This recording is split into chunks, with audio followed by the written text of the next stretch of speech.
Class 11th accountancy का chapter number 1 जो कि है introduction to accounting. Without any further delay let's begin. तो भैया ये है इंट्रोडक्शन टू अकाउंटिंग। देखो सबसे पहले जानते हैं अकाउंटिंग का मतलब क्या होता है, यानी कि meaning of accounting. Accounting is an art of recording, classifying and summarizing in a significant manner and in terms of money। पैसे के मामले में जब भी रिकॉर्डिंग, क्लासिफाइंग एंड समराइजिंग होती है उसे हम अकाउंटिंग कहते हैं। एंड इंटरप्रेटिंग द रिजल्ट्स देयरऑफ, उसके बाद जो रिजल्ट्स निकल कर लाते हैं बैलेंस शीट के फॉर्म में। बिजनेस का जो भी फाइनेंशियल स्टेटमेंट रहता है साल के एंड में, कि पूरा साल बिजनेस ने मॉनेटरी टर्म्स में यानी कि पैसे के मामले में किस तरीके से परफॉर्म करा, ये है मीनिंग ऑफ अकाउंटिंग। अब जानते हैं प्रोसेस ऑफ अकाउंटिंग, आखिर अकाउंटिंग होती कैसे। यहाँ पर एक कोड है जो कि आप याद कर सकते हो, IMRC यानी कि identification, measuring, recording, classifying, summarising, analysis, communication, यानी कि आइडेंटिफिकेशन ऑफ फाइनेंशियल ट्रांजैक्शन, पैसे से रिलेटेड इवेंट हुआ एंड बिजनेस में हुआ तो वो आएगा अकाउंटिंग के अंडर। आइडेंटिफिकेशन हो गया, उसके बाद मेजरिंग करी जाएगी कितना प्रॉफिट एंड कितना लॉस हुआ। उसके बाद आता है रिकॉर्डिंग, यानी कि इनको लिखना पड़ता है हमें बुक्स के अंदर। उसके बाद आती है क्लासिफाइंग, इनको अलग अलग पार्ट्स में क्लासिफाई करना पड़ता है, प्रॉफिट अलग और लॉस अलग। उसके बाद आती है समराइजिंग, सबको समराइज वे में लिखना होता है हमें। एंड फिर आता है एनालिसिस, उस रिपोर्ट को एनालाइज करना होता है। एंड फिर आता है लास्ट में कम्युनिकेशन, यानी कि हमें कम्युनिकेट करके लोगों को बताना पड़ता है। उसके लिए होते हैं यूजर्स ऑफ अकाउंटिंग, जो भैया कुछ नहीं है, सिंपल सा सिंपल सा प्रोसेस है IMRC। यहाँ पर हमने बात करी थी ना कम्युनिकेशन की, तो कम्युनिकेशन करेंगे किसके लिए, मतलब किसे मतलब है हमारे अकाउंटिंग इन्फॉर्मेशन से। इंटरनल जो कंपनी के अंदर होते हैं, एक्सटर्नल जो कंपनी के बाहर होते हैं। तो अब बात करते हैं इंटरनल यूजर्स की, जो कि होते हैं owners, management, employees and workers. जो भी ओनर्स रहता है कंपनी के, जो CEO है, CFO है, CTO है, जो भी एकदम टॉप वाली टीम रहती है ना। अब किसी भी कंपनी के सपोज एक मालिक है, उसके नीचे 4 को मालिक और हैं। को मालिक, ये वर्ड बड़ा अच्छा भाई, सब को मालिक, इसको याद कर लेना, आपको फ्यूचर में काम आएगा। पेपर में लिख के आना, मस्त 0 नंबर मिलेगा। ओनर्स को जरूरत रहती है इसकी, क्योंकि उन्होंने अपना पैसा लगा के रखा है कंपनी के अंदर, उनके लिए मैटर करता है उनका पैसा, जो भी उन्होंने उसके अंदर इन्वेस्टमेंट करा है। तो इन्हें जरूरत रहती है अकाउंटिंग इन्फॉर्मेशन की, कि पिछली साल हमारी कंपनी ने कैसा परफॉर्म करा पैसे के मामले में, भाई हमारा पैसा डूब तो नहीं जाएगा, हम नुकसान में तो नहीं जा रहे हैं। ये सारी चीजें उनको जाननी होती है। उसके बाद आता है मैनेजमेंट। मैनेजमेंट को क्या मतलब, देखो मैनेजमेंट करता है प्रोडक्ट की प्लानिंग, तो उनको देखना होता है कि पिछले साल पैसे के मामले में कैसा हमारा बिजनेस परफॉर्म करा है, तो उस हिसाब से हम अपने प्रोडक्ट्स को कस्टमाइज करें जिससे कि अच्छी परफॉर्मेंस आए नेक्स्ट ईयर। तो उन्हें भी अकाउंटिंग इन्फॉर्मेशन देखने की जरूरत रहती है। उसके बाद आते हैं एम्प्लॉयज एंड वर्कर्स। उनको क्या जरूरत है, भाई साहब अकाउंटिंग इन्फॉर्मेशन की कंपनी कैसी परफॉर्म कर रही है। उनको इसलिए मतलब है, जब वो जानेंगे भाई साहब कंपनी अच्छा परफॉर्म कर रही है, यानी कि हमारी सैलरी बढ़ने वाली है, एकदम चांदी चांदी होगी। अब आते हैं external users of accounting information. अब आप सोच रहे हो कि भाई साहब जो कंपनी के बाहर के लोग हैं उनको क्या जरूरत हमारी अकाउंटिंग इन्फॉर्मेशन की, कंपनी के अंदर की जो अकाउंटिंग इन्फॉर्मेशन है, बाहर के लोगों को क्या जरूरत है। तो देखो हम आपको बताते हैं, एक एक करके बताते हैं। सबसे पहले आते हैं बैंक्स एंड फाइनेंशियल इंस्टीट्यूशंस। जो बैंक होती हैं बिजनेसेस को लोन देती हैं, तो बैंक के लिए जानना जरूरी है कि ये जो कंपनी है हमारा लोन चुका पाएगी कि नहीं। अगर कंपनी जो प्रॉफिट में जा रही है, अच्छा खासा उनकी फाइनेंशियल कंडीशन है, तो बैंक के पास श्योरिटी है कि हाँ ये लोन टाइमली चुका देंगे। लेकिन अगर उनकी फाइनेंशियल कंडीशन अच्छी नहीं है एंड वो बहुत घटिया उनकी परफॉर्मेंस चल रही है, तो बैंक भी सोचेगी यार लोन दे के ना दे, हमारा फंस तो नहीं जाएगा पैसा, इसलिए ज़रूरी रहता है। उसके बाद आते हैं इन्वेस्टर्स एंड पोटेंशियल इन्वेस्टर्स। जिन इन्वेस्टर्स ने कंपनी के अंदर पैसा लगा के रखा, उनको ये जानना होता है अगर कंपनी अच्छा या बुरा कैसा परफॉर्म कर रही है फाइनेंशियली, जिससे कि उन्हें पता चलता रहे कि हमारा पैसा कब ऊपर जाने वाला है और कब नीचे जाने वाला है। एंड पोटेंशियल इन्वेस्टर्स यानी कि जो पैसा इन्वेस्ट करने की सोच रहे हैं कंपनी के अंदर, वो भी जानने में इंटरेस्टेड रहते हैं, क्योंकि उनका भी उसी हिसाब से तो इन्वेस्ट करेंगे ना। कोई कंपनी बढ़िया फाइनेंशियली परफॉर्म कर रही होगी, मस्त एकदम ग्रो कर रही हो, तो पैसा डाल देंगे उसके अंदर, और नहीं कर रही होगी तो भैया दूर भाग लेंगे। उसके बाद आते हैं क्रेडिटर्स जो कंपनी को लोन देते हैं, बैंक भी देते हैं लोन, क्रेडिटर्स भी देते हैं। तो क्रेडिटर्स के लिए भी यही जानना जरूरी रहता है कि ये लोन हमारा जो पैसा हमें ना उधारी पर दे रहे हैं, वो इसको चुका पाएंगे कि नहीं, इसलिए ज़रूरी है। उसके बाद आते हैं government and it's authorities. Government जानने में इंटरेस्टेड रहती है कि जो कंपनी है ये फाइनेंशियली कैसा परफॉर्म कर रही है, हमारे देश की इकोनॉमी को ऊपर लेके जा रही है या फिर नीचे लेकर जा रही है, और टैक्सेस वगैरह अच्छे से पे कर रहे हैं कि नहीं कर रहे हैं, टैक्स की चोरी तो नहीं कर रहे हैं, 2 नंबर का काम तो नहीं कर रहे हैं। ये सारी चीज़ें जानने के लिए गवर्नमेंट भी इंटरेस्टेड रहती है कंपनियों का जो अकाउंटिंग इन्फॉर्मेशन है उसको देखने में।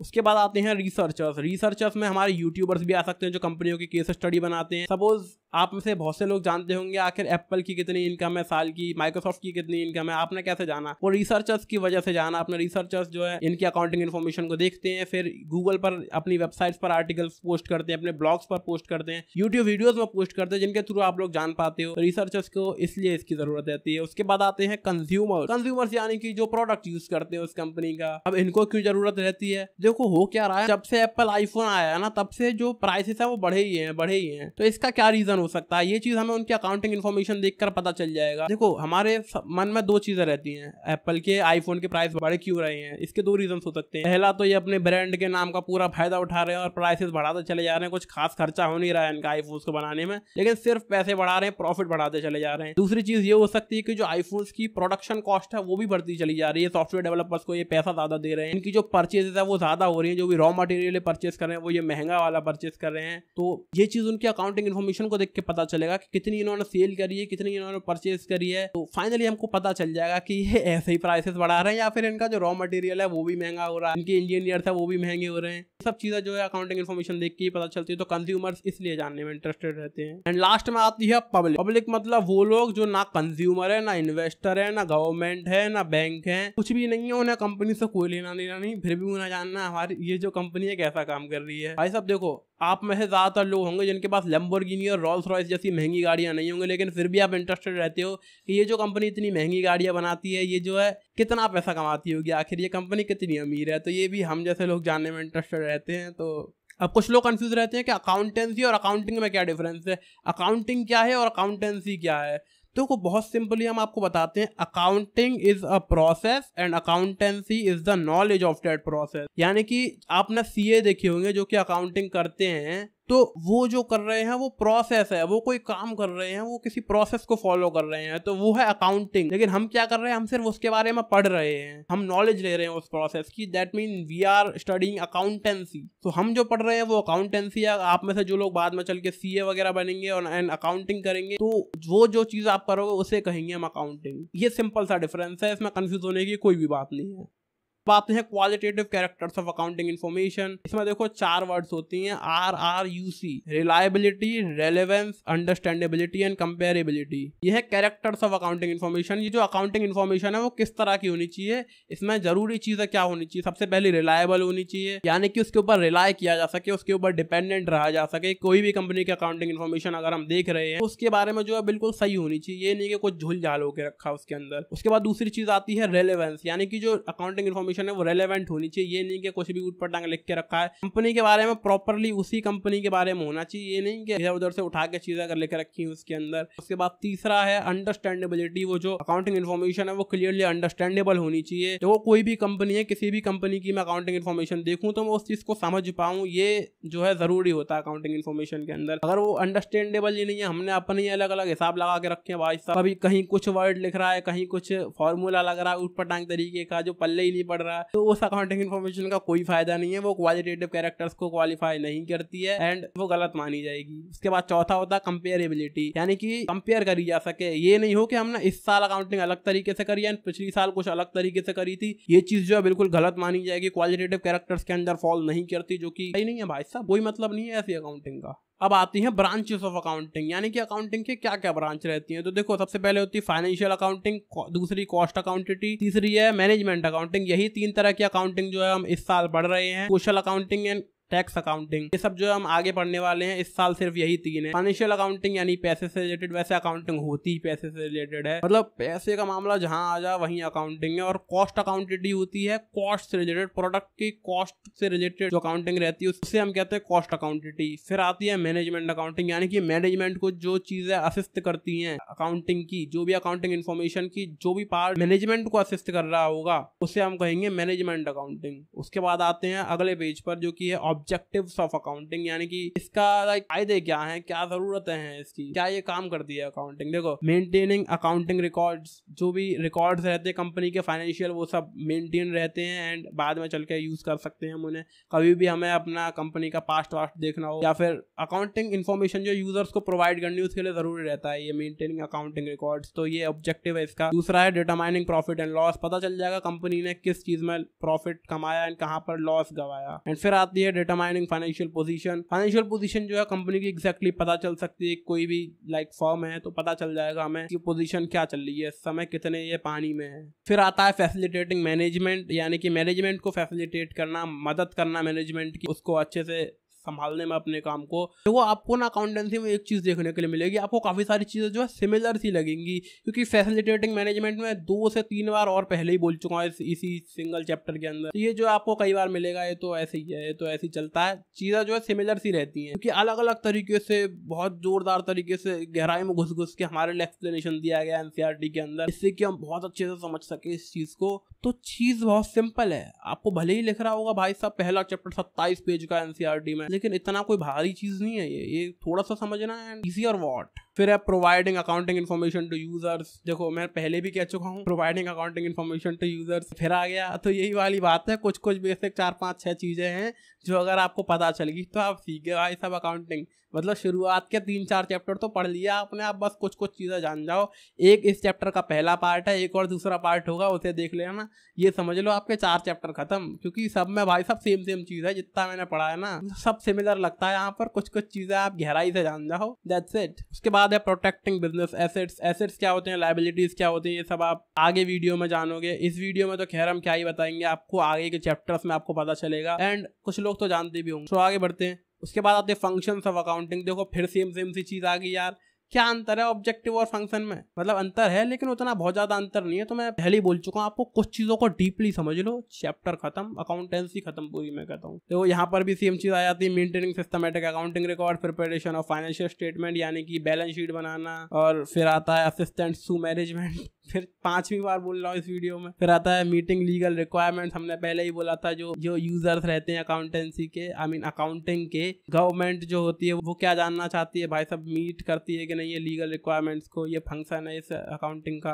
उसके बाद आता है कम्युनिकेटिंग फाइनेंशियल इन्फॉर्मेशन, ये भी मैं तीसरी बार बता रहा हूँ। फिर आते हैं एडवांटेजेस ऑफ अकाउंटिंग, इनके क्या क्या फायदे हैं। देखो फाइनेंशियल इन्फॉर्मेशन अबाउट बिजनेस, ये भी मैं आपको तीसरी बार बता रहा हूँ, ठीक है। आता है असिस्टेंस टू मैनेजमेंट, ये मैं आपको 6ठी बार बता रहा हूँ। फिर आती है रिप्लेसेस मेमोरी, ये मैं आपको पहली बार बोल रहा हूँ, लेकिन ये बड़ी ऑब्वियस सी चीज है, आपको दिमाग में याद रखने की जरूरत नहीं पड़ेगी। आप सब कुछ रिकॉर्ड करके रखोगे, सब कुछ समराइज करके रखोगे, मामला सेट रखोगे अपने बुक्स के अंदर या फिर अपने कंप्यूटर के अंदर। फिर आता है फैसिलिटेट्स कंपैरेटिव स्टडी, मैंने ये भी आपको पहले ही बताया था भाई सब कंपेरेबल होनी चाहिए जो इन्फॉर्मेशन है अकाउंटिंग की। फिर आता है facilitated settlements of tax liability, ये भी वही गवर्नमेंट से रिलेटेड मामला हो गया। फिर आती है फैसिलिटेट लोन्स, ये बैंक से रिलेटेड हो गया। फिर आता है एविडेंस इन कोर्ट। फिर आता है फैसिलिटेट सेल ऑफ बिजनेस, ये मैनेजमेंट को मदद करती है। उसके बाद आता है assistance in the event of insolvency, यहाँ यानी कि जहाँ पर भी कहीं पर भी कोई दिक्कत आ जाए पैसे के मामले में, कहीं पे हम अटक रहे हो, समझ ना पा रहे हो कि प्रॉफिट हुआ था कि लॉस हुआ था, और पैसे के मामले में मतलब कहीं पर भी अटक गए ना बस बिजनेस में, ये मान लो हमें कुछ पल्ले नहीं पड़ रहा, तो अपनी बुक्स उठा के देखो, बढ़िया खोलो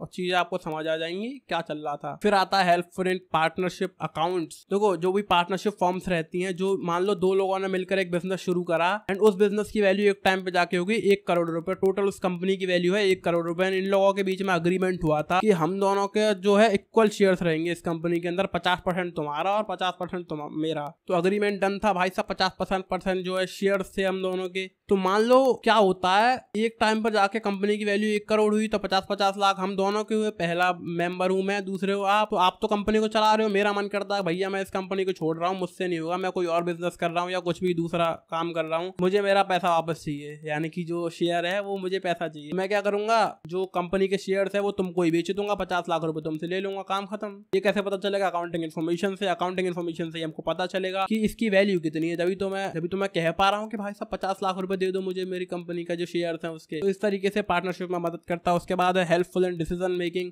तो भी डिसीजन लेने होते हैं कंपनी को कि कोई भी प्रोडक्ट है इसको हमें आगे डेवलप करना है कि नहीं करना है, इसके ऊपर काम चलेगा कि नहीं चलेगा जो। फिर आते हैं लिमिटेशंस ऑफ अकाउंटिंग। देखो कोई भी चीज परफेक्ट तो होती नहीं है, कमियां तो सब में होती हैं। मैं आपको पहले ही बताया था कि अकाउंटिंग के अंदर ये कमी नहीं होनी चाहिए, ये कमी नहीं होनी चाहिए। जो भी मैंने आपको जरूरी चीजें बताई थी, qualitative characters, RRUC, reliability, relevance, understandability और कंपेरेबिलिटी, ये 4 चीजें जरूरी होती हैं। काफी सारी चीजें मैंने आपको पहले ही बताई थी, ऑब्जेक्टिव्स बताए थे। अगर उनको कहीं पर भी लैक कर रही है उनकी इन्फॉर्मेशन, तो वो लिमिटेशन है। देखो सबसे पहली चीज, ये फुल्ली एग्जैक्ट नहीं होती, कभी कभी लोग झोल झाल करके रखते हैं, अनरियलिस्टिक इन्फो दे देते हैं अपने अकाउंटिंग इन्फॉर्मेशन के अंदर। हुआ कुछ था लिख कुछ दिया है, ये भी चलता है इंडिया में, तो खासकर बहुत चलता है, बहुत देखा मैंने तो। क्योंकि मेरे पापा जी जो है अकाउंटेंट हैं, तो वो भी लाइक बिजनेसेस के अकाउंटिंग इन्फॉर्मेशन के अंदर थोड़ा बहुत ऊपर नीचे करते रहते हैं, तो इंडिया में तो ये सब बहुत चलता है। उसके बाद आता है इग्नोर्स क्वालिटेटिव एलिमेंट्स। जो मैंने क्वालिटेटिव एलिमेंट्स बताया आपको, RRUC, उनको कभी कभी इग्नोर कर देते हैं। Ignores the effect of price level changing. फिर आता है विंडो ड्रेसिंग, यानी कि अपने हिसाब से डिजाइन कर देना उस अकाउंटिंग इन्फॉर्मेशन को, उस बैलेंस शीट को, जो भी आपका स्टेटमेंट है, फाइनेंशियल स्टेटमेंट, उसको आप अपने हिसाब से डिजाइन कर रहे हो जिससे वो यूजर्स को पसंद आए, जिससे इन्वेस्टर्स हमारी कंपनी के अंदर ज्यादा पैसा लगाएं, जो बैंक्स हैं वो भी हमको लोन आसानी से दे दें, क्रेडिटर्स भी आसानी से हमें उधार दे दें। तो ये सब झूलझाल भी जो है चलते रहते हैं। उसके बाद लास्ट में भाई साहब आप में से कुछ लोगों का सवाल होगा, ये ठीक है हमने जान लिया अकाउंटिंग क्या होती है, हमको ये बताओ इसका बिजनेस में क्या यूज है। देखो यहाँ पर भी वही कुछ बेसिक चीजें जानने के लिए आपको मिलेंगी जो आप पहले ही इस वीडियो में देख चुके हो। अगर आपने किताब पढ़ी है तो किताब में पढ़ चुके होगे। Maintenance of systematic records, business के फाइनेंशियल स्टेटमेंट और फाइनेंशियल जो रिकॉर्ड्स रहते हैं वो बढ़िया मेंटेन रहते हैं। असिस्टेंस टू मैनेजमेंट, ये मैं 8वीं बार बोल रहा हूँ इस वीडियो के अंदर। फिर आता है फैसिलिटेट्स कंपैरेटिव स्टडी, ये मैं 4थी बार बोल रहा हूँ, 3री या 4थी बार। फिर है एविडेंस इन कोर्ट, ये भी मैं 3री बार बोल रहा हूँ। रिमेंबरिंग बिजनेस ट्रांजैक्शंस, ये भी मैं 3री बार बोल रहा हूँ। रेजिंग लोन्स, ये हम 5वीं बार बोल रहे हैं। फिर आता है सेटलमेंट ऑफ टैक्स लायबिलिटीज, ये भी हम 3री बार बोल रहे हैं। तो यहाँ पर जो है आपके चैप्टर का पार्ट 1 खत्म हो जाता है। 15 से 16 मिनट में आपके लिए वो आधा चैप्टर एक्सप्लेन कर दिया था, बचा कुचा आधा भी हम 15-20 मिनट में एक्सप्लेन करने की पूरी कोशिश करेंगे। आपके समय की कद्र करते हुए, उसको बचाते हुए, कम से कम समय में आपको ज्यादा से ज्यादा चीजें हम सिखा देंगे। Without any further delay let's begin. ये है basic terms of accounting chapter 1 part 2। सबसे पहला टर्म आ जाता है एंटिटी। आप सोचोगे ये एंटिटी क्या बवाल है, ये वर्ड तो हमने पहली बार सुना है। देखो entity means a reality that has a definite value. जैसे कि अगर हम बिजनेस में बात करें तो कुछ कंपनियां जैसे कि Apple, Microsoft, Xiaomi, Realme, one plus, इस तरह की जो भी कंपनियां हैं ये सब बिजनेस एंटिटीज हैं। और नॉर्मली अगर हम बात करें इन जनरल तो मैं, आप, आपके पेरेंट्स, मेरे पेरेंट्स, हमारे टीचर, ये सब एंटिटीज हैं अपने आप में। एंड एक लॉ होता है बिजनेस एंटिटी लॉ, जिसके चलते ये बिजनेस और ये ओनर, ये दोनों सेपरेट एंटिटीज। मान लो मेरी कोई कंपनी है, मैं किसी कंपनी का मालिक हूं, तो मैं और वो कंपनी एक चीज नहीं है, वो कंपनी अलग है और मैं अलग हूं। जब मैं बैंक के अंदर खाता खुलवाऊंगा ना तो मेरा अकाउंट अलग खुलेगा और मेरी कंपनी का अलग खुलेगा, तो हम दोनों जो है सेपरेट एंटिटीज रहते हैं। अब दूसरा टर्म आता है ट्रांजैक्शन। ट्रांजैक्शन क्या होता है? ट्रांजैक्शंस तो आप में से ज्यादातर लोगों को पता होगा, किसी भी चीज का आदान प्रदान करना 2 या 2 से ज्यादा एंटिटीज के बीच में, उसे हम ट्रांजैक्शन कहते हैं। जस्ट लाइक आप किसी ऑफलाइन दुकान पर गए, आप 50 रुपए का कोई सामान खरीद कर लाए, उन्होंने आपको वो सामान दिया एंड आपने उनको 50 रुपए दिए शॉपकीपर को, that is called a transaction. ये कस्टमर टू बिजनेस भी होता है, बिजनेस टू बिजनेस भी होता है, अलग अलग प्रकार के ट्रांजैक्शंस होते हैं। तो भैया आगे बढ़ते हैं। अगला है हमारा एसेट्स। हमने पिछले वीडियो में आपसे कहा था एसेट्स के बारे में आप आगे बढ़ोगे, आगे आ चुके हैं हम। देखो एसेट और लायबिलिटी भाई सब 2 चीजें होती हैं, इनको मैं एकदम सिंपल वे में आपको एक्सप्लेन कर दे रहा हूँ। ये एसेट पहला वर्ड है,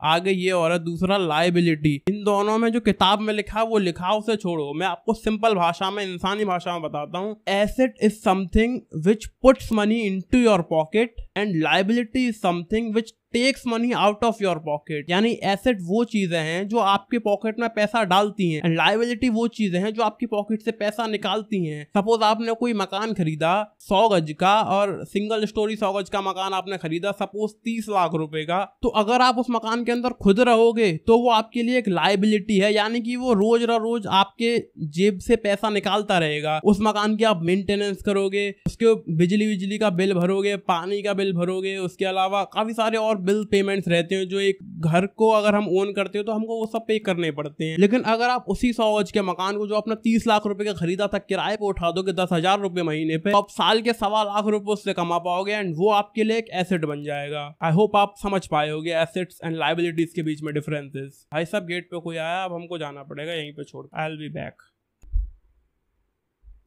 अब तक हमने जाना एसेट्स एंड लायबिलिटीज के बारे में, अब इन दोनों के बारे में थोड़ा सा डिटेल के अंदर घुस के जान लेते हैं। तो सबसे पहले आते हैं एसेट्स के पास। एसेट्स होते हैं 2 प्रकार के, non current and current assets. Non current assets वो होते हैं जो हमको लॉन्ग टर्म में फायदा देते हैं, जो 1 साल से ज्यादा के ड्यूरेशन तक हमारे जेब में पैसा ला के देते रहे हमको।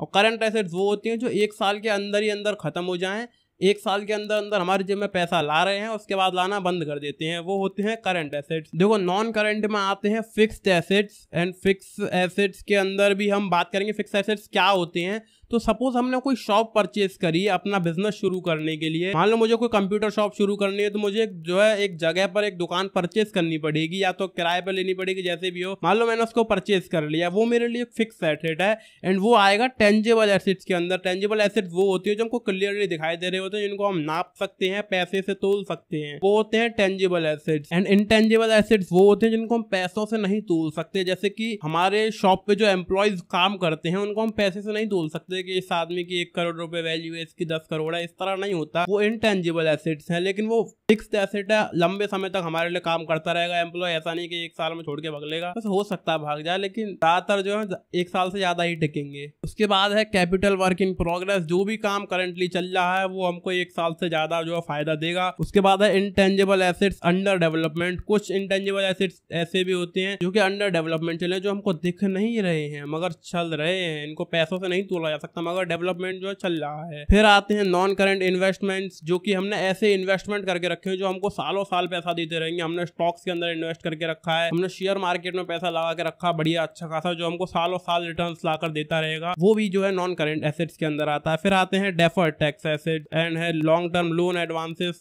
Other non current assets. कुछ और भी नॉन करंट एसेट्स रहते हैं। अब करंट एसेट्स की बात कर ले तो जो हमको 1 साल के अंदर अंदर पैसा ला के देते हैं, उसके बाद खत्म हो जाते हैं। यहाँ पर है करंट इन्वेस्टमेंट, हमने कोई छोटा मोटा इन्वेस्टमेंट करके रखा है 1 साल तक के लिए कि 1 साल बाद जो है हम इस कंपनी से पैसा निकाल लेंगे। जहां पर भी हमने कोई इन्वेस्टमेंट करा है जो कि 1 साल से कम के लिए करा है, वो करंट इन्वेस्टमेंट में आएगा। फिर आएगा इन्वेंटरीज, हमने इन्वेंटरी में अपने स्टॉक में सामान अपने पास रख के रखा है। इन्वेंटरी क्या होता है ये भी जो है थोड़ा सा ज्यादा डिटेल में हम थोड़ा आगे बात करेंगे। फिर आते हैं ट्रेड रिसीवेबल्स, यानी कि हमारे पास कहीं से पैसा आना है जो कि जल्दी आ जाएगा, 1 साल के अंदर अंदर आ ही जाएगा। उसके बाद आते हैं कैश एंड कैश इक्विवेलेंट। फिर आते हैं short term loan and advances and other current assets. कुछ और भी छोटे मोटे करंट एसेट रहते हैं। चलो आगे बढ़ते हैं, लायबिलिटीज को डिटेल में जानते हैं। देखो ये भी 2 प्रकार की होती है, non current liabilities and current liabilities. अब नॉन करंट के अंदर आएंगे लॉन्ग टर्म बोरोइंग, जो कि लॉन्ग टर्म के लिए हमारे जेब से पैसा खाली करती रहेंगी। हमने कोई ऐसा उधार ले लिया जो सालों साल हमारे जेब से पैसा ले आता रहेगा EMI के रूप में, तो वो हमारे लिए होगा एक non current asset, I mean liability, non current liability. के बाद ये deferred tax liability, long term liability, long term provisions. फिर करंट की बात कर ले अगर हम करंट लायबिलिटीज की, तो शॉर्ट टर्म बोरोइंग्स, हमने कहीं से छोटे टाइम के लिए लोन लिया, सपोज कोई छोटा अमाउंट मैंने लिया जिसको मैं 1 साल के अंदर अंदर चुका दूंगा, तो वो मेरे लिए शॉर्ट टर्म बोरोइंग रहेगी, उसको हम कहेंगे करंट लायबिलिटी, जो कि 1 साल के अंदर अंदर ही मेरी जेब से पैसा निकालेगी, उसके बाद नहीं निकालेगी। फिर ट्रेड पेएबल्स, जो कि पैसा कहीं पर देना है हमको, वो रह गया। एंड अदर करंट लायबिलिटीज छोटी मोटी रहती हैं, शॉर्ट टर्म प्रोविजंस। एंड उसके बाद और आगे बढ़ जाए तो अगला टर्म हमारे पास आता है कैपिटल।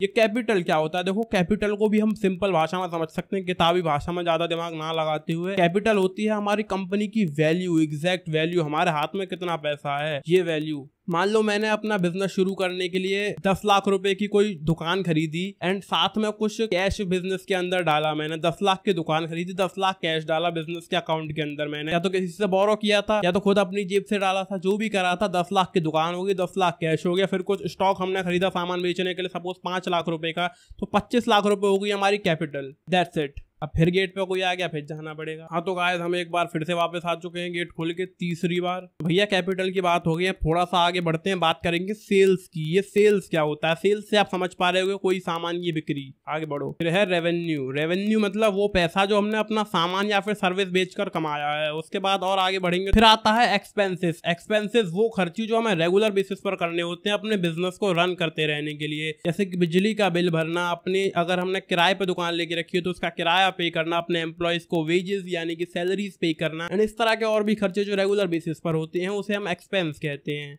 यार इतना लंबा वीडियो करवा दिया, अब मुझे एडिटिंग में धुआं निकल जाएगा बहुत बुरे तरीके से। गेट खोलने के हो गए हम बस अब।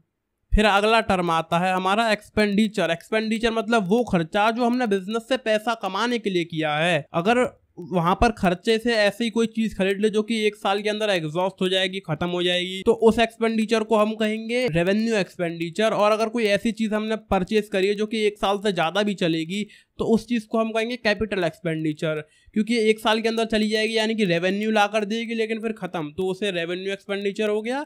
और 1 साल से ज्यादा भी चलेगी यानी कि हमारे कैपिटल में उसकी कॉस्ट जो है एड ऑन होती चली जाएगी। कैपिटल आप समझ गए थे ना, कंपनी की वैल्यू जो ओवरऑल होती है। अगर 1 साल से ज्यादा कोई चीज चलने वाली लिया, पैसा खर्चा करके हम कंपनी के अंदर लाए हैं, वो हमारे लिए होगी कैपिटल एक्सपेंडिचर। आता है प्रॉफिट। प्रॉफिट आप लोगों को पता होगा, प्रॉफिट बोले तो मुनाफा। हम देखो बहुत सारे खर्चे करते हैं बिजनेस के अंदर, बहुत सारे परचेजेस, बहुत सारी सेल्स, एंड उसके बाद जो लास्ट में काट पीट के पैसा बचता है हमारे लिए, उसे हम कहते हैं प्रॉफिट। फिर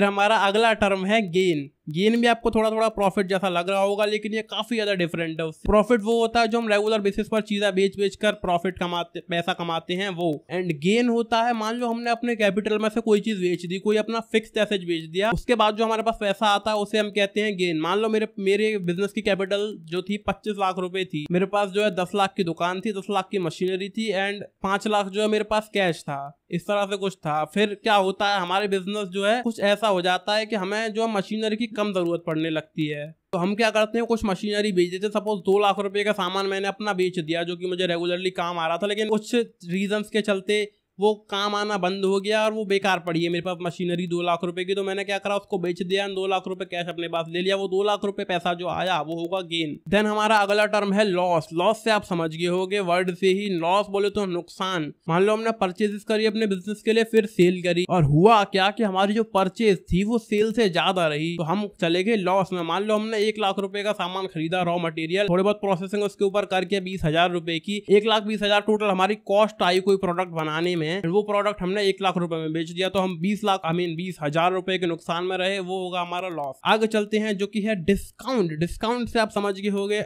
आप जो चीजें सस्ते में ले लेते हैं, डिस्काउंट पर ले लेते हैं, किसी चीज पर 10% ऑफ है, 20% ऑफ है, फेस्टिवल सेल चल रही है भाई साहब, 40% तक डिस्काउंट चल रहे हैं ऑनलाइन वेबसाइट्स के ऊपर। मतलब अभी तो फेस्टिवल चल नहीं रहा, मगर जब चलते हैं तब तो होते हैं ना डिस्काउंट्स वगैरह। तो अब तक आपने डिस्काउंट को देखा था एक कस्टमर के पॉइंट ऑफ व्यू से, अब एक बिजनेसमैन के पॉइंट ऑफ व्यू से हम यहाँ पर समझेंगे डिस्काउंट क्या होता है। हमारे पास बहुत सारा स्टॉक पड़ा होता है, तो उसको क्लियर करने के लिए हम डिस्काउंट देते हैं लोगों को, 30%, 40%। मान लो मैं नया प्रोडक्ट लॉन्च कर रहा हूँ, नया वर्जन, अब पुराने वर्जन का जो हमारे पास स्टॉक पड़ा हुआ है उसका क्या करें, हम उसे सस्ते में निकाल देते हैं। ये है एक बिजनेसमैन के पॉइंट ऑफ व्यू से डिस्काउंट। भाई साहब चौथी बार गेट पर कोई आया, अब मुझे फिर जाना पड़ेगा।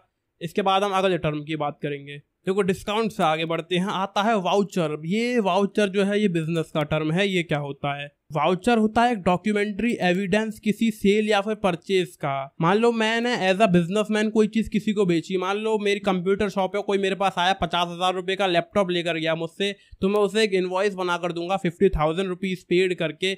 उन्होंने मुझे 50,000 रुपए पे कर दिए, मैंने उनको जो है उनका सामान दे दिया, वो एक एविडेंस हो गया हमारे पास रिटर्न फॉर्मेट में, उसे हम वाउचर कहते हैं। आगे बढ़ेंगे तो आएगा गुड्स। गुड्स क्या होता है आप समझ पा रहे होगे, गुड्स मतलब वो चीजें जो दिखती हैं उन्हें हम बेचते हैं। गुड्स एंड सर्विसेज 2 चीजें होती है ना। गुड्स तो वो जो कोई सामान हम किसी को हाथ से दे रहे हैं, सपोज मैंने अभी एग्जांपल दिया था वो लैपटॉप का 50,000 रुपए का, वो मैंने किसी को दे दिया, डेट वाज अ गुड। ये फिनिश्ड प्रोडक्ट्स होते हैं जो एक कंपनी बनाकर बेचती है। उसके बाद अगर हम आगे बढ़ेंगे तो आता है ड्राइंग। ये ड्राइंग क्या होता है, अब तक तो हमने वो ड्राइंग जो है आर्ट वाली सीखी थी। हमें अपने खर्चे चलाने के लिए भी पैसा तो चाहिए होता है, और मैं एक बिजनेसमैन हूँ, सारा पैसा जो वहीं से कमाता हूँ, कंपनी के अंदर जो है पैसा आता है उसे उसी में लगा देता हूँ, उसी में डाल देता हूँ। फिर जब मुझे अपने खर्चे करने होंगे तो मैं पैसा कहाँ से लाऊंगा, मैं उसी कंपनी के कैश में से अपने लिए कुछ पैसा निकालूंगा हर महीने। वो होती हैं ड्राइंग्स, जब ओनर अपनी कंपनी से कुछ पैसा निकालता है अपने पर्सनल नीड्स को सेटिस्फाई करने के लिए। अगला टर्म है हमारा परचेजेस। इसके बारे में भी आपको ऑलरेडी मैं बता चुका हूं पहले ही। हम अपने बिजनेस के लिए जो भी चीजें परचेज करते हैं, जो भी रॉ मटेरियल खरीदते हैं, उसे हम परचेज कहते हैं बिजनेस की भाषा में। हर भाषा में उसे परचेज ही कहते हैं। आगे बढ़ेंगे वो आता है स्टॉक। ये भी मैंने आपको पहले बताया था। इन्वेंटरी क्या होता है, जब हम अपनी कंपनी के अंदर प्रोडक्शन करते हैं चीजों का, तो हमारे पास काफी सारा स्टॉक रखा हुआ रहता है, जिसको हम इन्वेंटरी कहते हैं। आई मीन स्टॉक या इन्वेंटरी कुछ भी कह सकते हैं। हमने बहुत सारा सामान बनाया रॉ मटेरियल से, एंड काफी सारी गुड्स जो है हमारे पास रखी हुई हैं, हमने एक मस्त वेयर हाउस के अंदर उनको स्टोर करके रखा हुआ। फिर आगे बढ़ते हैं, आता है डेप्टर्स। डेप्टर्स कौन होते हैं, डेप्टर वो होता है जो किसी को उधारी पे पैसा देता है। एंड फिर आता है अगला वर्ड क्रेडिटर। क्रेडिटर वो होता है जो उधारी पे पैसा लेता है, लेने वाला होता है क्रेडिटर, एंड देने वाला होता है डेप्टर। इतना सिंपल है, इसको समझ लो। आगे बढ़ो, खत्म। अकाउंटेंसी चैप्टर नंबर 2 अपने क्लास 11th का। सो या इसका चैप्टर का नाम है थ्योरी बेस ऑफ अकाउंटिंग।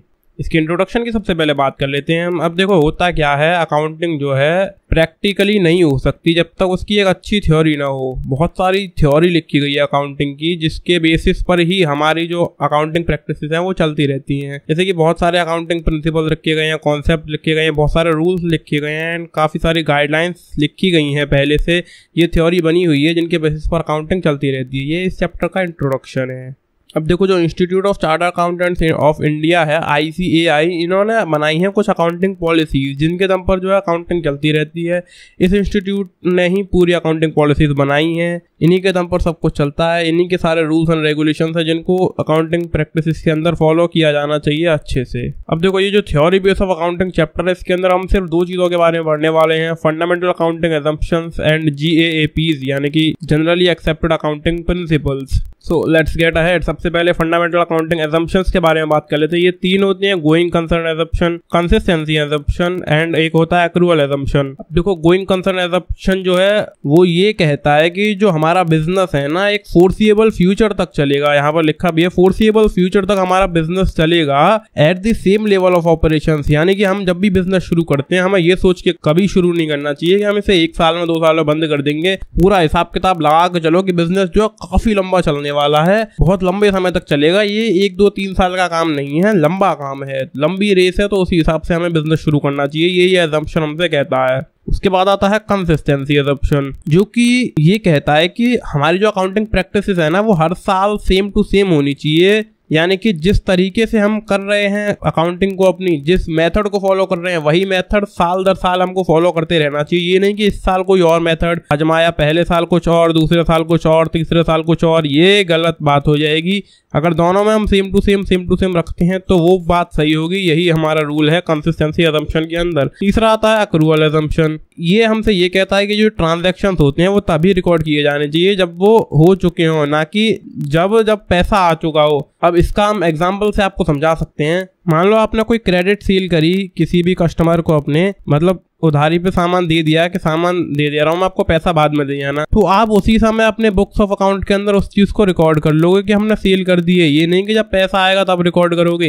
ये चीज हमको एक्रूअल असम्पशन कहता है। That's it. एंड सेम चीज परचेज वगैरह में भी होती है। जब आप परचेज करोगे तो आपके पास से परचेज हो चुकी है, ये चीज आप यहाँ पर ऐड करोगे अपने अकाउंटिंग इन्फॉर्मेशन के अंदर, उस चीज को लिखोगे, तभी लिख लोगे जब आपने वो सामान परचेज कर लिया। पैसा दिया कि नहीं दिया वो चीज बाद की बात है, मेन चीज आती है कि ट्रांजैक्शन हो गया वो तभी के तभी रिकॉर्ड होगा। यहाँ पर अब GAAPs की बात कर लेते हैं, यानी कि जनरली एक्सेप्टेड अकाउंटिंग प्रिंसिपल्स। देखो सबसे पहले आता है बिजनेस एंटिटी प्रिंसिपल। ये स्टेट करता है कि जो हमारा बिजनेस है और बिजनेस का ओनर है वो 2 सेपरेट एंटिटीज हैं, दोनों एक नहीं माने जाएंगे। हमारा ओनर और बिजनेस एक चीज नहीं है, ओनर अलग है और बिजनेस अलग है। जो ओनर है वो बिजनेस के लिए काम करता है, लेकिन ये नहीं है कि बिजनेस उसके दिल का टुकड़ा है। दूसरा आता है मनी मेजरमेंट प्रिंसिपल। अब ये जो प्रिंसिपल हमसे ये कहता है कि जो भी इवेंट्स पैसे में तोले जा सकते हैं, जिन चीजों को पैसों में तोला जा सकता है इन मॉनेटरी टर्म्स, सिर्फ उनको ही रिकॉर्ड किया जाए अकाउंटिंग इन्फॉर्मेशन के अंदर। जहां पर बात पैसे की ना आ रही हो उसको रिकॉर्ड ना किया जाए। अगला पॉइंट आता है गोइंग कंसर्न प्रिंसिपल, एंड ये हमारा फंडामेंटल अकाउंटिंग असम्पशन है, जो कि मैंने आपको अभी यहीं पर बता दिया था। गोइंग कंसर्न असम्पशन हमसे क्या कहता है। अब यहाँ पर अगला पॉइंट आ जाएगा accounting period principle. Accounting period principle सिर्फ ये कहता है कि अकाउंटिंग पीरियड जो है 12 महीने का पीरियड होता है, जो कि 1 अप्रैल से लेकर 31 मार्च तक चलता है। अगले साल की जो फाइनेंशियल ईयर होती है हमारी, आपको पता भी होगा 1 अप्रैल से 31 मार्च तक चलती है। तो बस यही कहता है अकाउंटिंग पीरियड प्रिंसिपल। अगला पॉइंट आ जाता है कॉस्ट प्रिंसिपल। कॉस्ट प्रिंसिपल हमसे ये कहता है कि जब आप अकाउंटिंग इन्फॉर्मेशन में रिकॉर्ड कर रहे होंगे ना चीजों को, जब अपनी परचेजेस को आप रिकॉर्ड कर रहे होंगे तो आप उसकी उसी प्राइस को रिकॉर्ड करेंगे जिस पर आपने उसे परचेज करा था।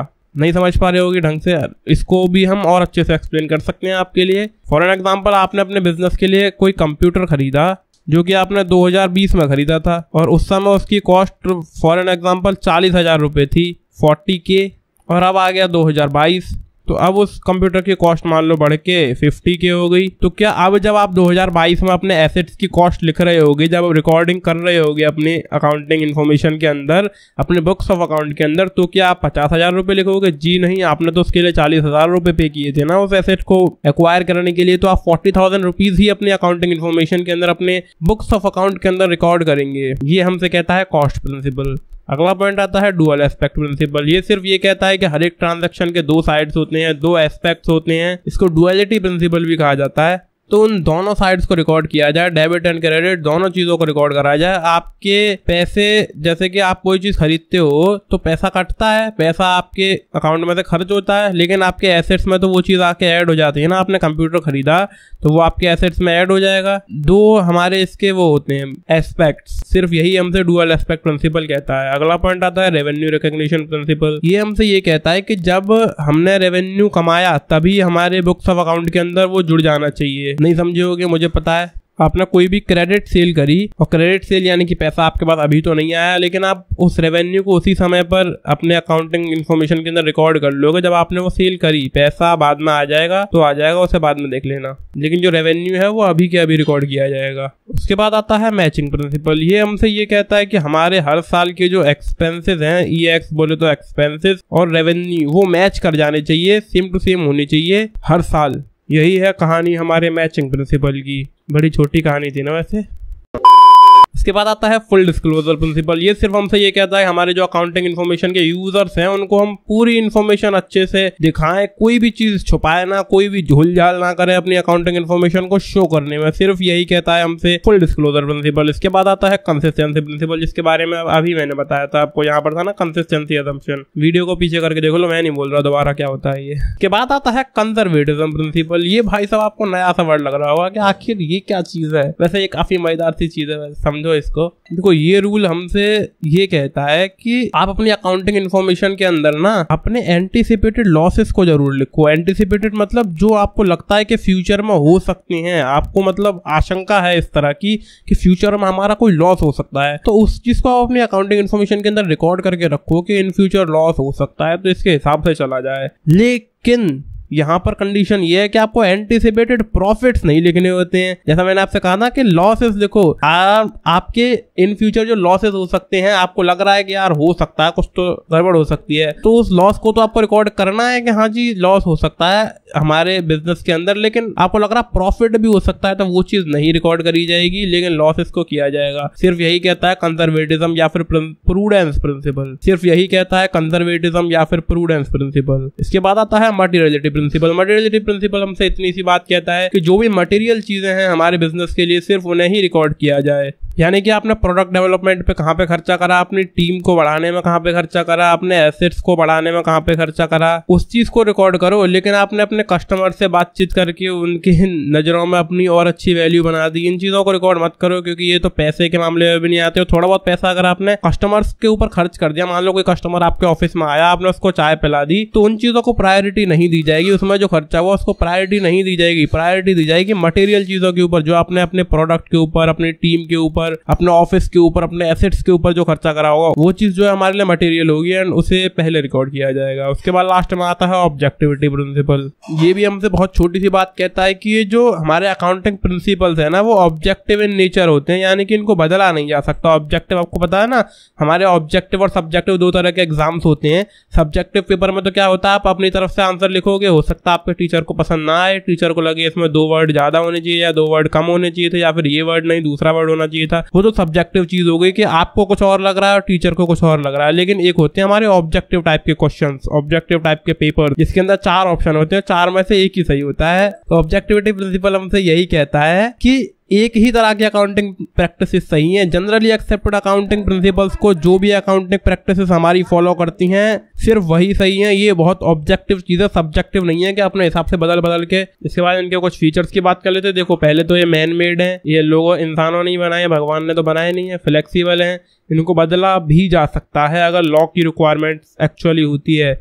अब जैसे कि देखो दुनिया बदल रही है, बिजनेस की प्रैक्टिसेस बदल रही हैं, इतना कुछ बदल रहा है, तो अकाउंटिंग प्रैक्टिसेस को भी थोड़ा बहुत बदला जाएगा ना। ये भी बदलती रहती हैं, इतनी कोई फिक्स चीज नहीं है, लेकिन हम अपनी मर्जी से नहीं बदल सकते। बाकी ये जनरली एक्सेप्टेड होती हैं, पूरे इंडिया में मानी जाएंगी यही चीजें। अब बात आती है कि इनकी जरूरत क्या है अकाउंटिंग प्रिंसिपल्स की। इनकी जरूरत सिर्फ इसलिए है कि जो हमारी इन्फॉर्मेशन है वो अच्छे से अंडरस्टैंड करी जा सके, हमारे यूजर्स के लिए मीनिंगफुल एंड यूजफुल हो सके वो अकाउंटिंग इन्फॉर्मेशन, बस यही इसका कुछ जरूरत है। अब एक और टॉपिक यहाँ पे आता है अकाउंटिंग स्टैंडर्ड्स। आखिर ये क्या होते हैं? देखो, अकाउंटिंग स्टैंडर्ड कुछ रिटर्न पॉलिसी डॉक्यूमेंट्स होते हैं जो कि कवर करते हैं हमारे aspects of recognition, measurement, treatment, presentation and disclosure of accounting transactions को। एंड इसको भी ICAI ही इशू करता है। ICAI बोले तो institute of chartered accountants of India. Accounting standards के भी जो है कुछ तो कुछ फायदे रहते ही हैं, तो इनके बारे में बात कर लेते हैं, इनका क्या काम है। अब देखो, इससे भी क्या होता है, जो भी डाइवर्स अकाउंटिंग पॉलिसीज होती है ना, वो मिनिमाइज हो जाती हैं। डाइवर्स अकाउंटिंग पॉलिसीज से मतलब समझ पा रहे होगे, अलग अलग तरह की अकाउंटिंग पॉलिसीज, अलग अलग तरह से भाई साहब अकाउंटिंग हो रही है हर जगह पर, उस चीज को मिनिमाइज करा जा सके, इसलिए कुछ अकाउंटिंग स्टैंडर्ड्स बनाए गए हैं कि इसी तरह अकाउंटिंग होगी, तुम बदल नहीं सकते इसमें। और बहुत अच्छी अंडरस्टैंडिंग हो जाती है फाइनेंशियल स्टेटमेंट्स की, क्योंकि एक तरह से सब जगह हो रहा है तो सब समझ पाते हैं अकाउंटिंग प्रैक्टिसेस किस तरह चल रही हैं, क्योंकि एक जैसी हो रही है सब जगह, सब लोग एक दूसरे की अकाउंटिंग इन्फॉर्मेशन को अच्छे से समझ पाएंगे, फाइनेंशियल स्टेटमेंट्स को अच्छे से समझ पाएंगे। यहीं पर वही अंडरस्टैंडिंग की बात आ जाती है। एंड मीनिंगफुल कंपैरिजन हो सकता है फाइनेंशियल स्टेटमेंट्स का। अरे, स्टेटमेंट्स की स्पेलिंग थोड़ी गलत होगी, ये डी लिख दिया, ये स्टेटमेंट्स था। फाइनेंशियल स्टेटमेंट्स का मीनिंगफुल कंपैरिजन हो सकता है दो या दो से ज्यादा एंटिटीज के बीच में, यानी कि दो या दो से ज्यादा बिजनेसेस की अकाउंटिंग इन्फॉर्मेशन को हम इजीली कंपेयर कर सकते हैं अगर एक जैसी अकाउंटिंग प्रैक्टिसेस सब जगह फॉलो करी गई होंगी तो। एंड रिलायबल भी ज्यादा बन जाते हैं इससे फाइनेंशियल स्टेटमेंट्स हमारे। ये काफी बेसिक सी चीजें थी। बाकी यूटिलिटी की बात कर लेते हैं, आखिर एक्चुअली क्या यूज है इसका भाई साहब। बात तो वही है, लेकिन फिर भी किताब में लिखा था तो हम भी बता देते हैं। चलो हाय, क्या करें, अब ये ऑब्जेक्टिव्स और यूटिलिटी में कुछ खास अंतर नहीं है। अब देखो, ये क्या करता है, कुछ नॉर्म्स प्रोवाइड करता है, कुछ रूल्स एंड रेगुलेशन जिसके बेसिस पर हमारे फाइनेंशियल स्टेटमेंट्स को बनाया जाना चाहिए। अकाउंटिंग स्टैंडर्ड एंश्योर करता है uniformity in the preparation and presentation of financial statements by removing the effect of diverse accounting practices. देखो, इसके पहले पॉइंट में हमने जो चीज आपको बताई थी वही इसमें लिखी है कि डाइवर्स अकाउंटिंग प्रैक्टिसेस ना हो, इस चीज को ये इंश्योर करता है। इसमें क्या नई बात होगी, लेकिन किताब में लिखा है तो लिखा है, हाय क्या कर सकते हैं। बाकी अकाउंटिंग स्टैंडर्ड जो है वो कॉन्फिडेंस क्रिएट कर देते हैं among the users of accounting information. हमारे अकाउंटिंग इन्फॉर्मेशन के यूजर्स को लगता है कि हाँ भाई सब इन्फॉर्मेशन एकदम सही होगी, क्योंकि अकाउंटिंग स्टैंडर्ड्स को फॉलो करा गया है, तो कोई दिक्कत की बात नहीं है। बाकी ऑडिटर्स को मदद हो जाती है ऑडिटिंग करने में अकाउंट्स की। ये वही बेसिक सी चीजें हैं, इसमें कुछ खास ऐसा नहीं है कि बहुत मुश्किल हो और बहुत ज्यादा दिमाग लगाना पड़े। काफी बढ़िया सब्जेक्ट है यार ये अकाउंटेंसी, मुझे बहुत पसंद है। चलो आगे आते हैं। देखो, हर चीज के फायदे नुकसान तो होते ही होते हैं, तो इसके भी कुछ लिमिटेशंस हैं यहाँ पर। अब देखो, ये जो अकाउंटिंग स्टैंडर्ड्स है वो मैन मेड है, तो हमेशा ये वेरिफिकेशन टेस्ट को पास नहीं कर पाते हैं, यानी कि कभी कभी यहाँ पर ऊपर नीचे झोल झाल भी हो जाता है, दिक्कतें भी यहाँ पर आ जाती हैं, क्योंकि ये मैन मेड है, बदलते रहते हैं, फ्लेक्सिबल है, तो प्रॉब्लम्स भी आती रहती हैं यहाँ पर। हमेशा जो है चीजें प्रॉपर एकदम परफेक्ट वर्क नहीं कर पाती। अब देखो, ये business environment and laws of the country के ऊपर बेस्ड होते हैं अकाउंटिंग स्टैंडर्ड्स, तो ये क्या होते हैं, टाइम टू टाइम चेंज भी होते रहते हैं। चेंजेस को मीट करने के मैंने आपको शुरू में भी बताया था चैप्टर के शुरुआत में कि बिजनेस बदल रहा है, देश बदल रहा है, दुनिया बदल रही है, तो accounting standards, accounting practices, accounting policies थोड़ा बहुत बदलती रहती हैं, बदलना पड़ता है उनको। यहाँ पे एक और लास्ट पॉइंट आ जाता है जो कि है इंटरनेशनल फाइनेंशियल रिपोर्टिंग स्टैंडर्ड्स। अब देखो, ये एक सेट ऑफ अकाउंटिंग स्टैंडर्ड है जिसको डेवलप करा है इंटरनेशनल अकाउंटिंग स्टैंडर्ड्स बोर्ड ने। अब मैंने आपसे कहा था ना, वो तो इंडियन अकाउंटिंग स्टैंडर्ड्स अब तक जो हम पढ़ रहे थे, ये कुछ इंटरनेशनल अकाउंटिंग स्टैंडर्ड्स हैं। तो जब हम इंटरनेशनल ट्रेड करते हैं, इंटरनेशनल बिजनेस करते हैं, तो इन चीजों को हमें ज्यादा फॉलो करना पड़ता है। इनके बारे में कुछ बहुत ज्यादा इन्फॉर्मेशन हमें इस बुक के अंदर नहीं दी गई है। इस साल हम बहुत ज्यादा इन्फॉर्मेशन इसके बारे में नहीं लेंगे, नॉलेज हम आगे लेंगे आने वाले चैप्टर्स में, आने वाले क्लासेस में, क्लास के बाद, स्कूल के बाद कॉलेज में, बीकॉम और एमकॉम जब आप करोगे तो बहुत अच्छे से आपको इसके बारे में और अच्छा सिखाया जाएगा। बस यहीं पर आपका चैप्टर खत्म हो जाता है। Very important chapter of our accountancy, जिसको हम कहते हैं रिकॉर्डिंग ऑफ ट्रांजैक्शंस 1। इसका सेकंड पार्ट भी होगा जो कि चैप्टर 4 होगा। आज हम कवर कर रहे हैं chapter 3। So without any further delay, let's begin. देखो, बिजनेस ट्रांजैक्शन होता क्या है? एनी पेमेंट और receiving of money in business is known as business transaction. पैसा देना या फिर लेना, that's what we call transaction. और जब यही चीज बिजनेस में होगी तो उसे बिजनेस ट्रांजैक्शन कहेंगे, सिंपल। यहाँ पे एक टॉपिक है सोर्स डॉक्यूमेंट। अब ये एक डॉक्यूमेंट होता है जो कि प्रोवाइड करता है एविडेंस ऑफ द ट्रांजैक्शंस, यानी कोई ट्रांजैक्शन हुआ उसका क्या एविडेंस है, क्या प्रूफ है तुम्हारे पास, वो होते हैं सोर्स डॉक्यूमेंट, जो प्रूफ होते हैं उन ट्रांजैक्शंस के। For an example, cash memo, invoice, sales bill, pay slip, cheque, salary slip etcetera. जब आप किसी स्टेशनरी शॉप पर जाते हो सामान लेने के लिए और आपके पेरेंट्स कहते हैं कि बेटा जी बिल बनवा के जरूर लाना, पता नहीं तुम कितने रुपए का सामान लाओगे, बिल जरूर बना के लाना, और तुमने उनको पेमेंट करा था कैश में, तो वो आपको बना के देंगे कैश मेमो। एक एविडेंस हो जाएगा उस ट्रांजैक्शन का कि हाँ आपने 100, 200, 150 रुपए जितने भी आपने दिए उनको दुकानदार को, उसमें सब लिखा हुआ होगा कि आपने ये सामान खरीदा और इसके इतने रुपए दिए, तो वो एक एविडेंस हो जाएगा आपके पास। जब आप कोई चीज ऑनलाइन परचेज करते हैं, मान लो आपने कोई मोबाइल फोन परचेज करा और अब उसमें कोई दिक्कत आ रही है, आप उसे सर्विस सेंटर लेके जाओगे, सर्विस सेंटर वाले आपसे कहेंगे कि हमें बिल दिखाओ इसका, तो आपको अमेजोन से जो आपने मोबाइल खरीदा तो उन्होंने आपको एक इनवॉइस प्रोवाइड करा होगा, इनवॉइस बोले तो बिल, जिसके अंदर ये लिखा होगा कि आपने क्या सामान खरीदा है, कितने रुपए का खरीदा है, किस डेट पर खरीदा है, जिससे पता चल जाएगा कि आपका मोबाइल वारंटी में है कि नहीं, और आपके सर्विस सेंटर वाले आपको सर्विस प्रोवाइड कर देंगे। हम सिर्फ यहाँ पे इनवॉइस की बात कर रहे थे वैसे। और इस सोर्स डॉक्यूमेंट को हम दूसरे नाम से भी पुकार सकते हैं, जिसको हम कहते हैं वाउचर। अब वाउचर देखो, ये है क्रेडिट वाउचर, जो कि कुछ ऐसा दिखता है, जिसमें कि वाउचर नंबर होगा, डेबिट अकाउंट होगा, अमाउंट होगा, डेट होगी और क्रेडिट अकाउंट्स होंगे। इसमें ऑथराइज्ड बाय, जिससे ये ऑथराइज्ड है उसके साइन होंगे, और जिसने प्रिपेयर करा है उसके साइन यहाँ पे होंगे। ऑथराइज्ड बाय बोले तो वो दुकान का जो मालिक है उसके, प्रिपेयर्ड बाय बोले तो वो आदमी जिसने वाउचर बनाया है, हो सकता है वो उस दुकान का कोई एम्प्लॉय हो जिसने बनाया हो। और सेम डेबिट वाउचर है, डेबिट वाउचर बिजनेस में सामान खरीदते वक्त इस्तेमाल होता है, और जो क्रेडिट वाउचर है वो सामान बेचते वक्त इस्तेमाल होता है। आगे एक जर्नल वाउचर भी होता है, जिसमें कि दोनों चीज लिखी होती है, डेबिट भी और क्रेडिट भी। एक टॉपिक है हमारा अकाउंटिंग इक्वेशन, जो कि है assets equal to liabilities plus capital. ये जो चीज आप देख रहे हो इसे हम कहते हैं बैलेंस शीट। अब जब भी कोई ट्रांजेक्शन वगैरह होते हैं हमारे बिजनेस के अंदर, तो हम लिखते हैं उनको, कहीं तो रिकॉर्डिंग करते हैं ना उनकी, तो वो हम करते हैं इस बैलेंस शीट के अंदर। एक तरफ एसेट्स लिख के जाते हैं, जो कि मैंने लिख के रखा है, एसेट्स इस तरफ हैं, लायबिलिटीज इस तरफ और कैपिटल एकदम लास्ट में। मान लो आपने बिजनेस शुरू करा कैश के साथ, ये 5 लाख रुपए कैश यहाँ पे लिखा हुआ, 5 लाख यहाँ पे आपका कैपिटल लिखा हुआ। 5 लाख रुपए आपने बिजनेस में लगाए कैश, तो कैश 5 लाख हो गया उसके पास, और बिजनेस की वैल्यू कितनी होगी, 5 लाख रुपए। अब कोई ट्रांजैक्शन होता है जिसमें कि आप गुड्स खरीदते हो लाख रुपए की, तो 1 लाख रुपए की जब आप गुड्स खरीदोगे तो आपका कैश जो है 1 लाख कम हो जाएगा एंड गुड्स 1 लाख बढ़ जाएंगे, यानी कि एसेट्स के अंदर 1 लाख रुपए ऐड हो जाएंगे और कैश में से 1 लाख रुपए कम हो जाएंगे, और कैपिटल पे कोई फर्क नहीं पड़ेगा उसका, क्योंकि आपकी बिजनेस की वैल्यू 5 लाख रुपए ही रहेगी। अब मान लो आपने गुड्स बेचे 10,000 रुपए की गुड्स आपने 12,000 में बेचे, 2,000 रुपए का प्रॉफिट कमाया, तो होगा क्या कि आपके पास 12,000 रुपए आए तो कैश में 12,000 रुपए ऐड हो जाएंगे, और जो आपका एसेट था आपकी गुड्स स्टॉक, उसमें से 10,000 रुपए का सामान कम हो जाएगा, और जो 2,000 का फायदा लिया है आपने उसको कैपिटल में ऐड कर दोगे। इस तरह से होती है अकाउंटिंग इक्वेशन। ज्यादा इन्फॉर्मेशन के लिए refer to the NCERT book. यहाँ पे कुछ rules of debit and credit होते हैं। अब मान लो एसेट्स जब इंक्रीज होती हैं तो उसे हम कहेंगे डेबिट, एसेट्स डिक्रीज होते हैं तो उसे हम कहेंगे क्रेडिट, और लायबिलिटीज जो है एसेट का उल्टा होता है, तो मामला यहाँ पे उल्टा होता है। जब यहाँ पे लायबिलिटी कम होगी उसे हम डेबिट कहेंगे, लायबिलिटी बढ़ेगी तो उसे हम क्रेडिट कहेंगे। कुल मिला के ये है कि डेबिट आपको हमेशा खुशियां देगा और क्रेडिट आपको हमेशा दुख देगा। In the case of assets and liabilities. बात करोगे कैपिटल की, तो जब कैपिटल कम होती है तो उसे हम डेबिट कहते हैं, कैपिटल बढ़ती है तो उसे हम क्रेडिट कहते हैं। यहाँ पे मामला उल्टा है। तो एसेट्स लायबिलिटीज में ऐसा होता है कि जब डेबिट होगा तो खुशी होगी और क्रेडिट होगा तो दुख होगा। और रेवेन्यू एंड गेन्स की बात करोगे तो जब रेवेन्यू आपका कम हो जाता है तो उसे हम कहते हैं डेबिट, और जब रेवेन्यू आपका बढ़ जाता है तो उसे हम कहते हैं क्रेडिट, यानी कि खुशियाँ। तो वो जो मैंने आपको बोला था ना कि डेबिट आपको खुशियाँ देता है और क्रेडिट आपको दुख देता है, वो सिर्फ एसेट और लायबिलिटी पे अप्लाई होता है, वैसे उल्टा रहता है। जब लॉस होगा आपका तो लॉस बढ़ गया तो डेबिट, यानी कि डेबिट आपको दुख देगा। लॉस मान लो कम हो गया आपका तो क्रेडिट, यानी कि खुशी होगी। तो क्रेडिट से खुशी होगी और डेबिट से दुख होगा। D for debit, D for दुख। लेकिन एसेट्स एंड लायबिलिटीज के लिए ये चीज़ उल्टी चलती है।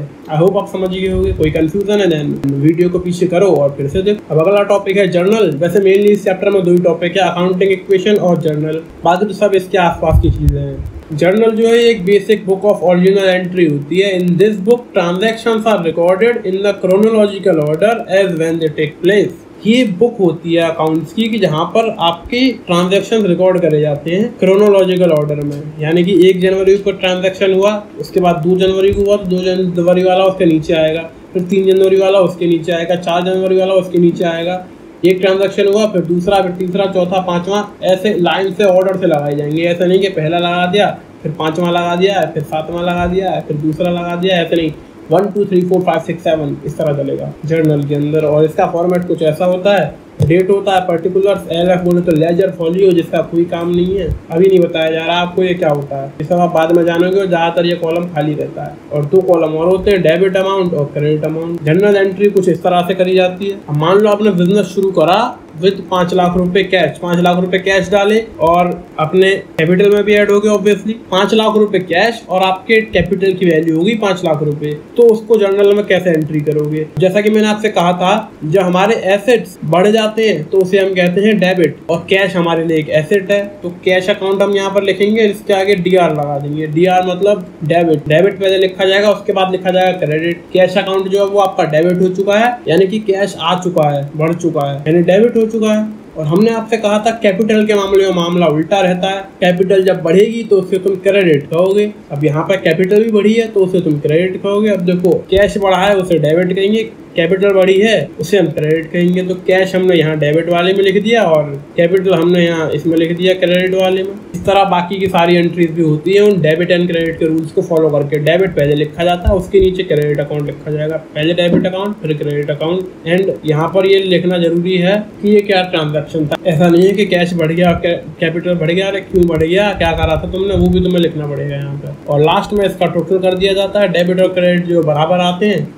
इसी के साथ आपका ये छोटा सा चैप्टर खत्म हो जाता है। ये सबसे इंपॉर्टेंट चैप्टर है अकाउंटेंसी का। सही बताऊं तो आपको अकाउंटिंग इक्वेशन और जर्नल एंट्री, इससे ज्यादा कुछ नहीं है अकाउंटेंसी में। मैं तो कहता हूँ पूरे कॉमर्स में इससे ज्यादा कुछ नहीं है। जब हम बात करते हैं ना कॉमर्स की कि मैं कॉमर्स स्ट्रीम लेने वाला हूँ, बात लोग जर्नल एंट्री और अकाउंटिंग इक्वेशन की करते हैं। अच्छा, कॉमर्स मतलब जर्नल एंट्री, तो सबसे इंपॉर्टेंट छोटा सा चैप्टर था अकाउंटेंसी चैप्टर नंबर 4, जिसका नाम है रिकॉर्डिंग ऑफ ट्रांजैक्शंस 2। यहाँ पे एक टॉपिक है सब डिवीजन ऑफ जर्नल। जब हम सब डिवीजन ऑफ जर्नल करते हैं तो हमें ना जर्नल बनाने की जरूरत ना ही लेजर बनाने की जरूरत, हम बनाते हैं सब्सिडरी बुक्स। अब सब्सिडरी बुक्स का फायदा ये होता है कि हमें एक तरह के सारे ट्रांजैक्शंस एक ही जगह पे मिल जाते हैं। जैसे कि यहाँ पे होती है cash book, purchases book, purchases return book, sales return book और एक लास्ट में जर्नल प्रॉपर, यानी कि जर्नल जो एक प्रॉपर जर्नल रहता है ना हमारा, वो जर्नल। अब कैश बुक में सारे के सारे कैश ट्रांजैक्शन आ जाएंगे, परचेज बुक में सारे परचेज ट्रांजैक्शन आ जाएंगे, परचेज रिटर्न बुक में सारे परचेजेस के रिटर्न ट्रांजैक्शन आ जाएंगे, सेल्स बुक में सारे sales transaction, sales return book में सारे सेल्स रिटर्न ट्रांजैक्शंस और जर्नल प्रॉपर में वो सारे ट्रांजैक्शन जो इनमें नहीं आ पाए। जैसे कि कोई क्रेडिट ट्रांजैक्शन हो गया, वो हम कहां पे रिकॉर्ड करेंगे? ना तो हमने परचेज करी, ना सेल करी, ना परचेज रिटर्न, ना सेल्स रिटर्न और ना ही कैश, तो कहां रखोगे उसे? वो चला जाएगा आपके जर्नल प्रॉपर के अंदर। जर्नल प्रॉपर का यूज ऐसी ट्रांजैक्शंस के अंदर होता है जहां पे ना परचेज हो, ना सेल हो, ना ही वो कैश ट्रांजैक्शन हो। बस ये इनका काम है। सबसे पहले आती है यहाँ पे सिंगल कॉलम कैश बुक। इसकी दो साइड होंगी, डेबिट साइड और क्रेडिट साइड, जो कि हमने बहुत पढ़ा है, होती दो साइड है अकाउंटिंग के अंदर। Happiness is debit equal to credit. तो डेबिट इसको हम कहते हैं रिसीप्ट साइड और क्रेडिट साइड को हम कहते हैं पेमेंट साइड। तो यहाँ पे देखो दो पार्ट्स में सिंपली डिवाइडेड है। यहाँ से date, particular, voucher number, ledger folio, cash, और दूसरे साइड भी same, date, particular, voucher number, ledger folio और कैश। अब यहाँ पे रिसीप्ट्स में क्या होता है, जहां से भी कैश हमारे पास आता है हम उसे यहाँ लिख देते हैं, ठीक है। और पेमेंट साइड में क्या होता है, कैश जब जाता है तो उसे हम पेमेंट साइड में लिखते हैं, सिंपल। और लास्ट में जाके इनको ऐड करके इसका टोटल निकाल लेते हैं। और डबल कॉलम कैश बुक के अंदर क्या होता है, छोटा सा अंतर है, कैश और बैंक। यहाँ पे ये दो कॉलम है, कैश वाला कॉलम और बैंक वाला कॉलम। कुछ पेमेंट जो बैंक अकाउंट से होती हैं वो इस तरफ बैंक में लिख दिए जाएंगे, कुछ रिसीविंग जो बैंक अकाउंट के अंदर होती है वो इस तरफ इसमें लिख दी जाएंगी बैंक अकाउंट के अंदर। अंतर सिर्फ इतना है, कैश और बैंक अलग अलग हो जाता है। यहाँ पे बैंक की भी ट्रांजेक्शन सारे जुड़ जाते हैं डबल कॉलम कैश बुक के अंदर। अब आप थोड़ा सा आगे आएंगे तो यहाँ पे एक सेल्स बुक आएगी। सेल्स बुक के अंदर क्या होगा, date, particular,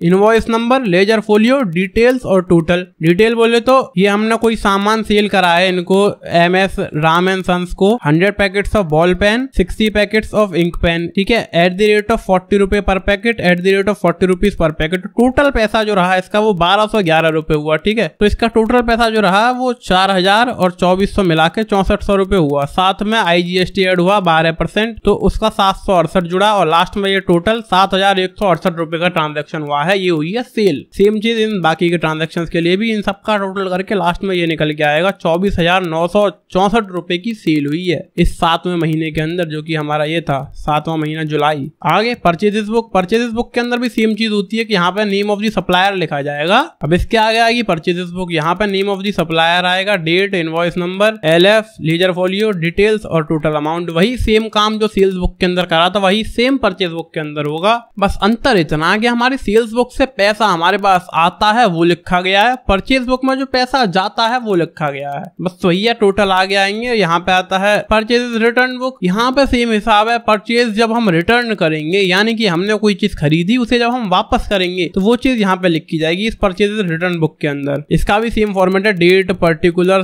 debit, note number, ledger folio, amount आएगा, डिटेल और टोटल। साथ में रिमार्क, यानी कि हमने क्यों रिटर्न करा था, और लास्ट में तो हम टोटल कर ही देंगे। इसके बाद आ रही सेल्स रिटर्न बुक, ये भी सेम टू सेम होती है। सेल्स रिटर्न यानी कि हमने कोई सामान बेचा था, वो हमारे पास वापस आ गया, वो सेम चीज, date, name of supplier, ledger folio, credit note number, amount जिसमें की डिटेल लिखी जाएगी अमाउंट की, और ये टोटल अमाउंट लिखा जाएगा। और यहाँ पे तो टोटल ऑब्वियसली आ ही जाएगा। यहाँ पे रिमार्क के आखिर जो सामान रिटर्न आया हमारे पास वो क्यों आया। और ये जो क्रेडिट नोट नंबर है ये बस एक यूनिक 16 डिजिट का नंबर होता है। इसके आगे आओगे लास्ट में हमारा जर्नल प्रॉपर है ही, वही नॉर्मल जर्नल है। ये प्रॉपर का मतलब सिर्फ ये है कि ना कि ये सेल्स बुक है, ना ये परचेज बुक है, ना ये परचेज रिटर्न बुक है, सेल्स रिटर्न बुक नहीं है, कैश बुक नहीं है, ये नॉर्मल जर्नल है। यहाँ पे एक और टॉपिक है बैलेंसिंग द अकाउंट्स, यानी कि ट्रायल बैलेंस। तो लेजर में जितने भी अकाउंट्स थे उनका डेबिट साइड और क्रेडिट साइड दोनों का टोटल ट्रायल बैलेंस में लिखा जाता है, और इन दी एंड उनकी बैलेंसिंग करी जाती है। तो जितने भी अकाउंट्स जो है वैसे ही बैलेंस हो गए थे, बिना बैलेंसिंग करे हुए, उनको ट्रायल बैलेंस में नहीं लिखा जाता। ट्रायल बैलेंस का काम सिर्फ इतना सा है कि डेबिट और क्रेडिट साइड को सभी अकाउंट्स की बैलेंस किया जाए। इसी के साथ आपका चैप्टर खत्म हो जाता है। Thank you so much for watching. Like share comment subscribe and